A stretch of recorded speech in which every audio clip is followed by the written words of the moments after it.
Now it's the moment of truth for this deliciousness. Ah, it's a little hot. You always gain by giving love. Reese Witherspoon. Hi friends, how are you guys all doing? It is fall now, you know, and in Chicagoland we definitely have seen some cooler days, some warmer days, and I thought what would be more perfect than a taco soup. And this is a very simple and easy recipe. My family loves it and it just hits the spot. Like I said, very simple, not too many ingredients, and I thought why not go ahead and tag my friends along. So today I'm going to be teaching you how I do my family's favorite taco soup. Alright, to begin this recipe, go ahead, add some vegetable or olive oil if you desire to your pot, and once the pot is heated, go ahead, add your ground beef and, you know, break it apart so it cooks evenly. I also like to use McCormick taco seasoning, the original one. I find it very good in this recipe. I also add my own spices, but I will put all of the spices and ingredients that we need for this recipe above.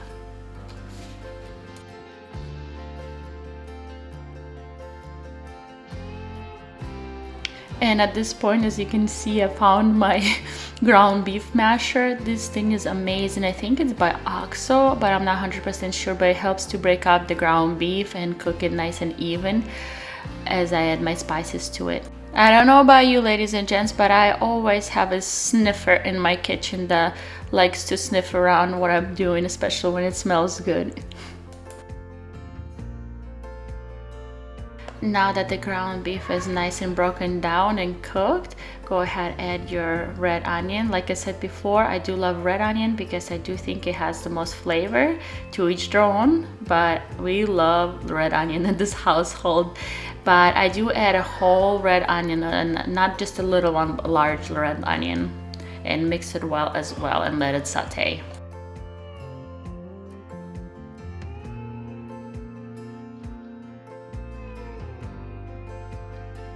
Next, add half a teaspoon of cumin and a half a teaspoon of oregano.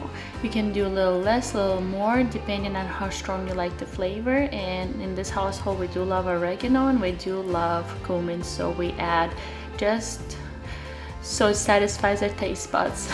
And of course, mix well as you add all your spices and ingredients.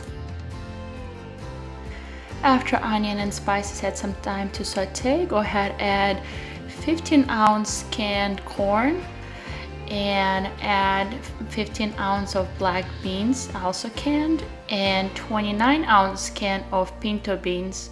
In this household, we really love pinto beans. They just have, in my opinion, the best flavor when it comes to beans. And of course, mix it all well and add a tablespoon of paprika to the mix and also mix well.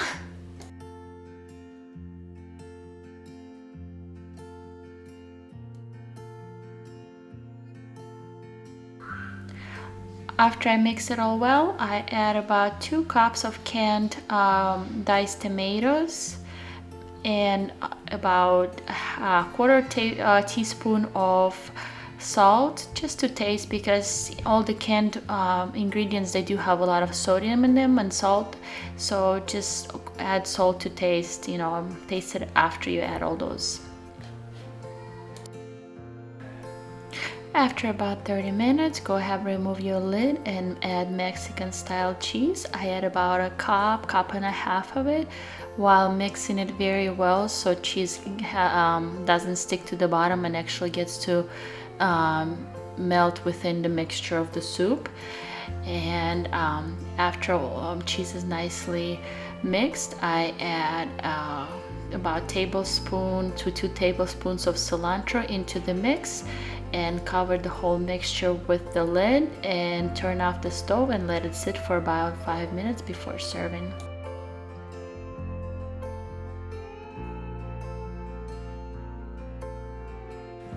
Now that the soup is ready, of course, pour it into a bowl, add some more Mexican style cheese over the soup.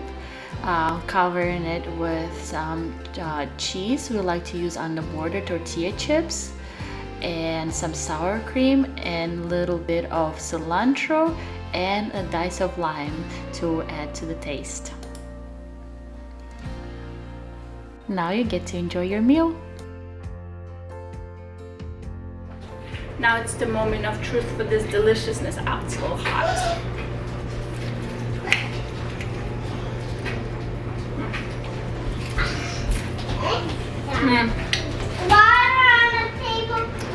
Hits the spot every time. It is so good. Let's see what my husband thinks.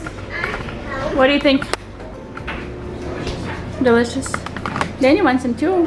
Are you still hungry? Yeah. Can you say? Can you say hi? It is very yummy. Can you say bye? Say subscribe. As always, my friends, thank you so much for following along. Please don't forget to like, comment, share, and subscribe. And you all have a wonderful week ahead.